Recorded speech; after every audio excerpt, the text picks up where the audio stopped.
Hello future of India. उम्मीद करते हैं कि आप सभी लोग बहुत अच्छे होंगे। तो चलिए अब हम लेकर के आए हैं महत्वपूर्ण प्रश्न और उत्तर। अब हम बात करेंगे जो परीक्षा में आने वाले आपके पास जो इम्पोर्टेंट क्वेश्चन है, ये स्पेशल यूपी बोर्ड वाले बच्चों के लिए है कि जो भी आपकी परीक्षा में इम्पोर्टेंट क्वेश्चन आने वाले हैं ना, वही हम अब डिस्कस करने जा रहे हैं। तो इन प्रश्नों को बहुत अच्छे से समझ लीजिएगा और इनके उत्तर को लिखना सीख लीजिएगा। तो देखिए आपके पास यहाँ पर मैंने लिखा है उपचयन अभिक्रिया और यहाँ पे लिखा है अपचयन अभिक्रिया। वह प्रश्न कैसे पूछेगा? वह पूछेगा आपसे, प्रश्न बना करके पूछेगा, वो पूछेगा उपचयन व अपचयन अभिक्रिया से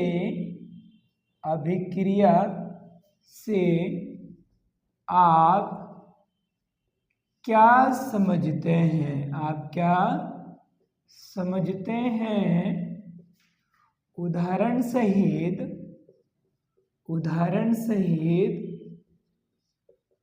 लिखिए। उदाहरण सहित लिखिए। कभी कभी ऐसा भी बोलता है कि दो दो उदाहरण लिखिए। बहुत अच्छे से समझिएगा। अब देखिए ये प्रश्न ऐसा बनाएगा परीक्षा में, तो आपको क्या कर देना है, एक तरफ आपको उपचयन बता देना है और एक तरफ आपको अपचयन अभिक्रिया को बताना है। तो उपचयन अभिक्रिया देख लीजिए क्या कह रहा है। कह रहा है वह अभिक्रिया जिसमें ऑक्सीजन जुड़ता है। ऑक्सीजन जुड़ना मतलब ऑक्सीजन की वृद्धि होती है, लिख दिया है। वह हाइड्रोजन निकलता है। हाइड्रोजन निकलने का मतलब होता है हाइड्रोजन की हानि होती है। उपचयन अभिक्रिया कहलाती है। खेल गदब। तो देखिए यहाँ पर C है और यहाँ प्लस O2 है। C प्लस O2 CO2 बना दिया, ठीक है। और यहाँ पर Fe है प्लस O2 है, तो ये बना दिया Fe2O3। ओके। अब यहाँ पर देखिए बोला था ऑक्सीजन जुड़ता है, वो हाइड्रोजन निकलता है, तो यहाँ पर 2HCl है। इसमें क्या हो रहा है देखो, इन दोनों में तो ऑक्सीजन जुड़ रहा है। ये इसके साथ जुड़ करके CO2 बना दिया, ये इसके साथ जुड़ करके Fe2O3 बना दिया। और यहाँ पर क्या है, हाइड्रोजन निकल रहा है, ये टूट रहा है। यहाँ से देखिए तो ये H2 में टूट गया और ये Cl2 में टूट गया। समझ में आ रहा है या नहीं आ रहा है? अच्छे से देखिए मैं अभी आपका इसका जो भी इसका रासायनिक नाम है ना, इसके लिए मैं अलग से एक वीडियो बनाऊंगा, ध्यान रखिएगा। लेकिन आपका होमवर्क है कि ये CO2 को क्या बोलते हैं, जैसे कार्बन डाइऑक्साइड हो गया, ये Fe2O3 को क्या बोलते हैं, ये H2 को क्या बोलते हैं, Cl2 को क्या बोलते हैं, HCl को क्या बोलते हैं, Fe क्या होता है, O2 क्या होता है, ये आप एक कॉपी में लिखेंगे अच्छे से। रासायनिक नाम, वो रासायनिक सूत्र, ये आपका होमवर्क है, ध्यान रखिएगा, ठीक है। अब इसके बाद चलते हैं अपचयन अभिक्रिया में। रिडक्शन रिएक्शन है। कह रहा है वह अभिक्रिया जिसमें ऑक्सीजन निकलता है। ऑक्सीजन निकलने का मतलब ऑक्सीजन की हानि हुई है। वह हाइड्रोजन जुड़ता है, जुड़ने का मतलब वृद्धि होती है, तो हाइड्रोजन की वृद्धि हुई है, अपचयन अभिक्रिया कहलाती है। तो आप देख सकते हैं ZnO था ना, अब प्लस का C था, तो ये O निकल गया है यहाँ से। देखिए इस वाले को देखिएगा आप, यहाँ पर इसमें अगर देखा जाए तो यहाँ पर O था, लेकिन इस अभिक्रिया में O निकल करके क्या बना दिया इसने, Zn। तो जब ऑक्सीजन निकल गया ना तो अपचयन अभिक्रिया हो गई। तो ऑक्सीजन निकलने का अपचयन, ऑक्सीजन या तो निकलेगा या फिर हाइड्रोजन जुड़ेगा। तो H2 प्लस I2 है, ये दोनों मिलकर यहाँ देखो यहाँ पर ये जुड़ गया है, यानी हाइड्रोजन यहाँ जुड़ रहा है। तो हाइड्रोजन जुड़ना अपचयन अभिक्रिया, हाइड्रोजन निकलना उपचयन अभिक्रिया, ऑक्सीजन निकलना अपचयन अभिक्रिया, ऑक्सीजन का जुड़ना उपचयन अभिक्रिया। तो यह है आपके पास उपचयन व अपचयन अभिक्रिया का कंप्लीट एक्सप्लेनेशन। तो आपको वीडियो कैसी लग रही है कमेंट जरूर करें, और जो भी आपके फ्रेंड सर्कल है ना, तो ये वीडियो को आप उनको भी शेयर कर सकते हैं, जिससे उनकी भी मदद हो जाए, वो भी बेचारे अच्छे नंबर ला करके पास हो जाए। ओके, अब चलते हैं हम अगले प्रश्न में। अगला प्रश्न हम बात करेंगे, उसका उत्तर देखेंगे कि उसका उत्तर हम कैसे लिखेंगे। इसको आप नोट कर लीजिएगा। तो देखिए जो हमने पहला प्रश्न बात करा था ना, वो बात करा था हमने उपचयन व अपचयन अभिक्रिया के बारे में।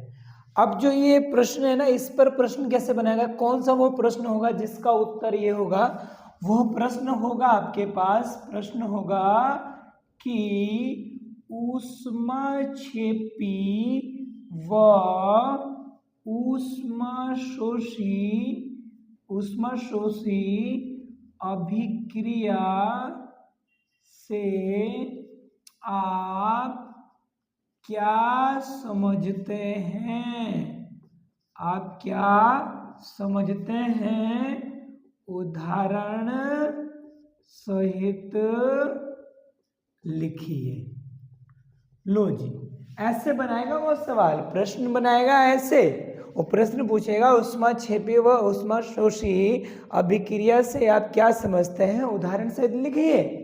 तो आपको क्या कर देना है, बस पकड़ लेना है, ऊष्माक्षेपी बोला है और ऊष्माशोषी बोला है। तो देखिए इसका आंसर है, ऊष्माक्षेपी अभिक्रिया को बोलते हैं हम एक्सोथर्मिक रिएक्शन। ये इंग्लिश में है थोड़ा, मतलब जैसे आप इंग्लिश अच्छे से अगर लिख पाते हो तो आप ब्रैकेट में थोड़ा इंग्लिश लिखोगे तो अच्छा इंप्रेशन पड़ेगा, नहीं लिखेंगे तो कोई ऐसी बात नहीं है। तो देखिए क्या बोल रहा है, वे अभिक्रियाएं जिनमें अभिक्रिया के फलस्वरूप ऊष्मा निकलती है, यानी जब अभिक्रिया होगी ना और अभिक्रिया जैसे ही पूरी हो जाएगी तो यानी उसके फलस्वरूप क्या बनेगी, ऊष्मा बनेगी, तो ऊष्माक्षेपी अभिक्रिया कहलाती है। उदाहरण देख लीजिए, C+O2 CO2 प्लस ऊष्मा। अब यहाँ पर ध्यान दीजिएगा, कहीं कहीं ना ब्रैकेट में यहाँ पर S लिखा होगा, S का मतलब होता है सॉलिड, ठोस। अब ब्रैकेट में यहाँ पर इस छोटा सा G लिखा होगा, इसका मतलब होता है गैस, घबराना नहीं है। कहीं कहीं पर L लिखा होता है, उसका मतलब लिक्विड होता है। तो मैंने यहाँ कुछ लिखा नहीं है, तो ये क्या हो गया आपके पास, CO2 प्लस ऊष्मा। अब आपको मैंने बोला है ना, जिसे CO2 आया है तो इसका रासायनिक नाम आप ढूंढिए, आप लिखिए, ये का इसलिए मैंने यहाँ नहीं लिखा है, जब आप ढूंढेंगे आप लिखेंगे ना तो आपका ज्ञान बढ़ेगा, ये याद रखिएगा। अब यहाँ पर देखिए CH4 है, ये मेथेन है, ये भी गैस है, और 2O2, तो ये क्या बनाएगा, CO2 प्लस 2H2O प्लस ऊष्मा।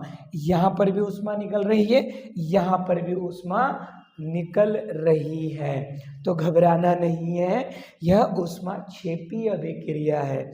और ऊष्माशोषी को क्या बोलते हैं, एंडोथर्मिक रिएक्शन। इसमें क्या होता है, वे अभिक्रियाएं जिनमें अभिक्रिया के फलस्वरूप ऊष्मा की आवश्यकता होती है, ऊष्माशोषी अभिक्रिया कहलाती है। इस वाली अभिक्रिया में ऊष्मा निकल रही थी, लेकिन इस वाली अभिक्रिया में हमें ऊष्मा की ज़रूरत है। C+H2O प्लस ऊष्मा, देखो भैया ऊष्मा यहाँ पर जुड़ रहा है, ऊष्मा जुड़ा तो CO प्लस H2 इसने यहाँ पर बना दिया। ऐसे N2+O2 ऊष्मा जुड़ गया, 2NO बना दिया, ये नाइट्रिक ऑक्साइड हो गया, ये कार्बन मोनोऑक्साइड हो गया CO। मैंने रासायनिक नाम नहीं लिखा है, ये आपका काम है, आप ढूंढेंगे किताब से और लिखेंगे, ठीक है। अब ये आपके पास ऊष्माक्षेपी अभिक्रिया आ गया है, यह आपके पास ऊष्माशोषी अभिक्रिया आ गया है। घबराना बिल्कुल नहीं है, चैनल को सब्सक्राइब कर लीजिए, नीचे डिस्क्रिप्शन में जाकर के देखिए, वहाँ व्हाट्सएप नंबर दिया है, उस व्हाट्सएप नंबर पर आप हाय भेज करके ना आप ग्रुप से जुड़ सकते हैं, और जो भी इम्पोर्टेंट वीडियो मैं रिकॉर्ड करूंगा मैं आपको शेयर कर दूंगा। और अगर आप चैनल को सब्सक्राइब कर लेते हो, अब बेल आइकन को दबा देते हो, तो उससे फ़ायदा ये होगा कि जब भी मैं वीडियो अपलोड करूंगा तो आपके पास अपडेट पहुंच जाएगा। बाकी आपकी मर्जी है, ठीक है। तो चलिए यहाँ पर देखते हैं, अब आपको समझ में आ रहा है नहीं आ रहा है कमेंट करके ज़रूर बताएं, और अगर आपको लगता है कि कुछ और भी रिकॉर्ड करना चाहिए आपको ज़रूरी है तो मैं रिकॉर्ड करके भेज दूंगा, ठीक है।